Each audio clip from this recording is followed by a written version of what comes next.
Friends, Suprabhatam सभी के लिए। आज हम त्रयोदशः पाठः पढ़ेंगे जिसका नाम है अमृतम संस्कृतम, जिसका अर्थ है अमृत के समान संस्कृत। जो संस्कृत हमारी है वह अमरता को प्रदान करने वाली है बच्चों, इसलिए संस्कृत को अमृत की संज्ञा दी गई है। तो चलिए पाठ को पढ़ते हैं। विश्वस्य उपलब्धासु भाषासु संस्कृत भाषा प्राचीनतमा भाषा अस्ति।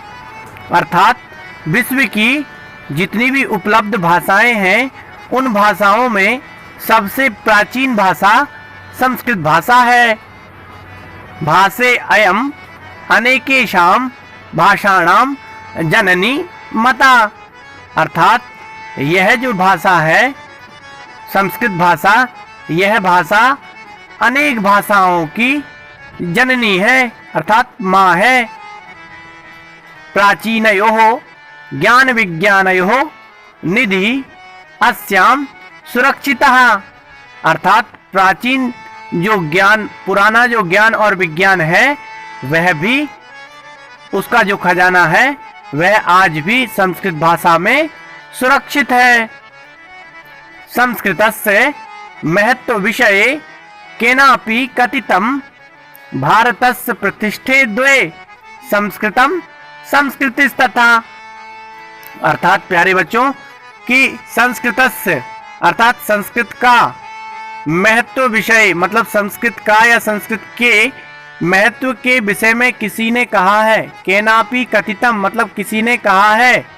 भारतस्य प्रतिष्ठे द्वे, भारत में केवल दो ही चीजें प्रतिष्ठित हैं, विद्यमान है। क्या क्या? संस्कृतम संस्कृतिस तथा। एक तो संस्कृत है और दूसरी संस्कृति है। भारत में दो ही चीजें प्रतिष्ठित है, भारत की संस्कृति और भारत की संस्कृत। इयम भाषा अतीव वैज्ञानिकी। अर्थात यह भाषा जो संस्कृत भाषा है यह बहुत ही वैज्ञानिक भाषा है बच्चों। केचन कथयन्ति यत् संस्कृतमेव संगणकस्य कृते सर्वोत्तमा भाषा। केचन कथयन्ति मतलब कुछ लोग कहते हैं, यत् यानी जो, संस्कृतमेव यानी संस्कृत ही संगणक अर्थात कंप्यूटर के लिए, संगणकस्य कृते अर्थात कंप्यूटर के लिए सर्वोत्तम यानी सबसे उत्तम भाषा है। कुछ लोग कहते हैं कि जो संस्कृत भाषा है वह कंप्यूटर के लिए सबसे उत्तम भाषा है, अच्छी भाषा है। अस्याः वाङ्मयं वेदैः पुराणैः नीतिशास्त्रैः चिकित्सा शास्त्रादिभिश्च समृद्धम् अस्ति।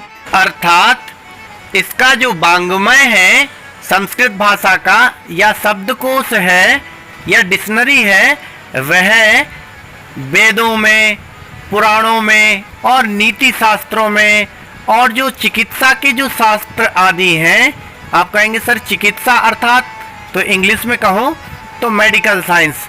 आप कहेंगे सर नीति शास्त्र, तो नीति शास्त्र मतलब आपने देखा होगा विद्या ददाति विनियम, ऐसे बहुत सारे श्लोक आपने पढ़े होंगे, वो सारे ही नीति के श्लोक होते हैं। तो उन नीति शास्त्रों में पुराण आपको पता ही है, 18 पुराण है हमारे यहाँ, 4 वेद हैं बच्चों, है ना, ऋग्वेद, यजुर्वेद, सामवेद, अथर्ववेद, ये चारों वेद हैं। तो इन वेदों में संस्कृत भरा हुआ है, पूरा ज्ञान और विज्ञान, है ना, और पुराणों में भरा हुआ है, नीति शास्त्रों में, चिकित्सा शास्त्र आदि जो हैं, जो मेडिकल साइंस में इत्यादि चरक संहिताएं हैं, ऐसी कुछ शास्त्र हैं जो चिकित्सा के क्षेत्र में है। समृद्धम अस्ति मतलब उनसे भरा हुआ है, समृद्ध है हमारा देश। अस्ति अर्थात है, समृद्ध है। अगली लाइन देखिए बच्चों, कालिदासादीनाम विश्व कवीनाम काव्य सौंदर्यम अनुपमम। अर्थात महाकवि कालिदास जी जैसे कई कवि हुए हैं जिनके काव्य सौंदर्य से यह पूरा भारत भरा हुआ है, संस्कृत भरा हुआ है ना। उनके काव्यों में पूरी संस्कृत भरा हुआ है। अनुपम यानी बहुत ही अनुपम है, उनकी जो रचनाएं हैं बहुत ही सुंदर हैं। आगे देखते हैं, कौटिल्य रचितम अर्थशास्त्रम जगति प्रसिद्धम अस्ति। अर्थात कौटिल्य के द्वारा जो रचित अर्थशास्त्र है वह जगत में प्रसिद्ध है। आप कहेंगे सर ये कौटिल्य कौन है? तो आपने चाणक्य देखा होगा, है ना? चाणक्य नाटक आता था बच्चों, उसमें एक कौटिल्य थे, तो आप सबको पता ही होगा, मुझे बताने की जरूरत नहीं है। आप सभी लोग चंद्रगुप्त मौर्य तो देखते ही होंगे, उसमें पता होगा आपको, है ना? जो गुरु थे उनके, तो वो जिन्हें कौटिल्य कहते थे, चाणक्य, उनको ही चाणक्य जी को, उनको ही चाणक्य कहते थे, उन्हीं को कौटिल्य कहते थे। तो उन्होंने एक अर्थशास्त्र लिखा था, वह अर्थशास्त्र जगत में प्रसिद्ध है। आगे देखिए, गणित शास्त्रे शून्यस्य प्रतिपादनम सर्वप्रथमम आर्यभट्टः अकरोत्।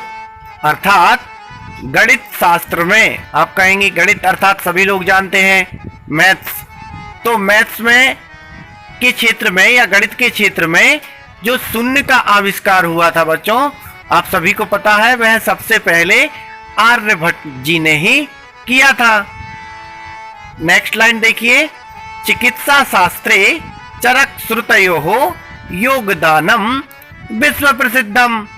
अर्थात चिकित्सा जो शास्त्र है, चिकित्सा के क्षेत्र में जो शास्त्र है, जो एक चरक संहिता है, एक सुश्रुत संहिता है बच्चों। चरक एक ऋषि हुए हैं और एक सुश्रुत ऋषि हुए हैं। इन दोनों ऋषियों का बहुत ही योगदान मेडिकल साइंस में, बहुत ही इनका योगदान विश्व प्रसिद्ध है। संस्कृते यानी अन्यानि शास्त्राणि विद्यन्ते, तेषु वास्तुशास्त्रम, रसायन शास्त्रम, खगोल विज्ञानम, ज्योतिष विज्ञानम, विमान शास्त्रम इत्यादि उल्लेखनीयानि। अर्थात संस्कृत में और भी अन्य बहुत सारे शास्त्र लिखे हुए हैं, विद्यमान हैं, आज भी हैं। उनमें से कुछ आपको बता रहे हैं, जैसे वास्तु शास्त्र है, रसायन शास्त्र है ना, खगोल विज्ञान है और ज्योतिष विज्ञान है, विमान शास्त्र इत्यादि हैं। आप कहेंगे सर ये वास्तु शास्त्र क्या होता है? तो आपने देखा होगा जो घर वगैरह बनते हैं उनमें किस दिशा में रसोई घर होना चाहिए, किस दिशा में सोने वाला कमरा होना चाहिए, ये सारा कुछ जो घर का पूरा एक नक्शा बनता है वह वास्तु शास्त्र के अनुसार ही बनता है बच्चों।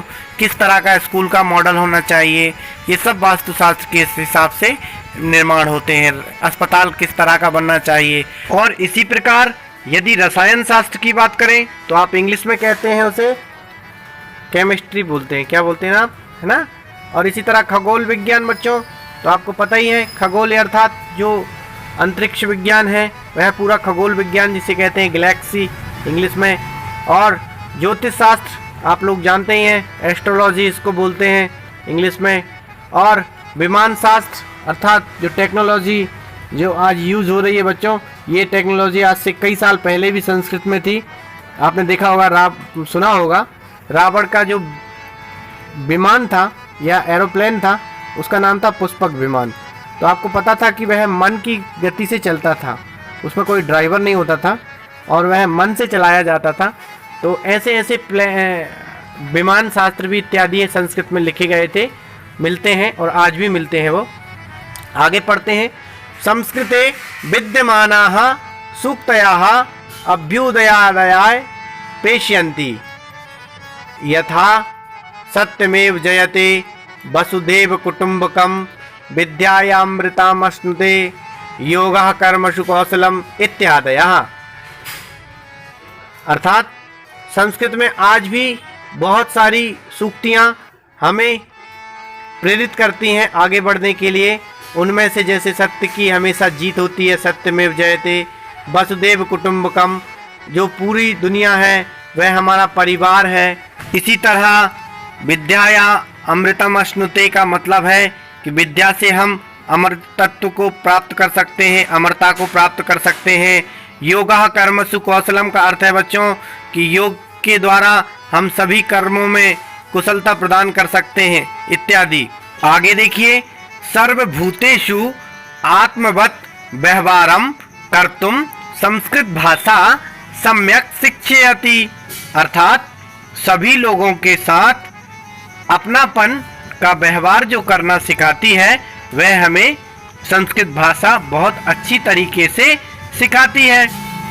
मतलब हम सभी लोगों के साथ अपनापन व्यवहार रखें, अपनत्व रखें, इस तरह का व्यवहार हमें संस्कृत भाषा सिखाती है। नेक्स्ट पैराग्राफ देखिए।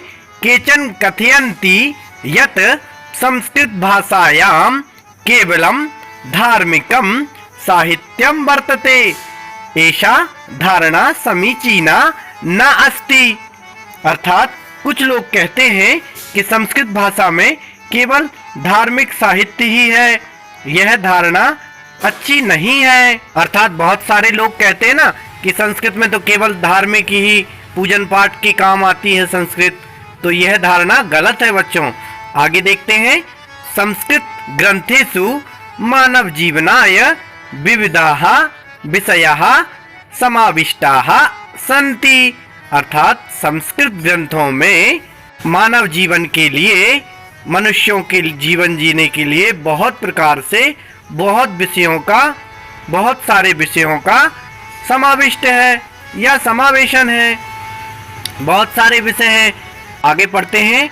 महापुरुषाणाम मतिः उत्तम जनानां धृतिः सामान्य जनानां जीवन पद्धतिः च वर्णितः सन्ति। अर्थात महापुरुषों की जो बुद्धि है और अच्छे लोगों की जो काम है और सामान्य लोगों की जो जीवन पद्धति है, वह भी इस संस्कृत में वर्णित है बच्चों।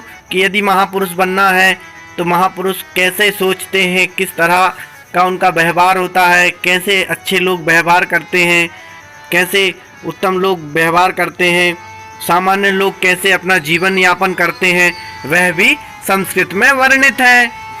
आगे देखते हैं। अतः अस्माभिः संस्कृतम अवश्यमेव पठनीयम। अतः इसलिए हम सभी को संस्कृत अवश्य ही पढ़ना चाहिए। पठनीयम मतलब पढ़ना चाहिए। तेन मनुष्यस्य समाजस्य च परिष्कारः भवेत्। तेन यानी उससे, मनुष्यस्य यानी मनुष्य का, और समाज का, च यानी और, समाजस्य यानी समाज का। मनुष्यस्य और समाजस्य शब्द में षष्ठी विभक्ति होगी बच्चों। तो जिससे मनुष्य और समाज का परिष्कार हो। परिष्कार मतलब और आगे बढ़े और समृद्धि करें और समाज को आगे ले जाएं। उक्तंचा अर्थात कहा भी गया है।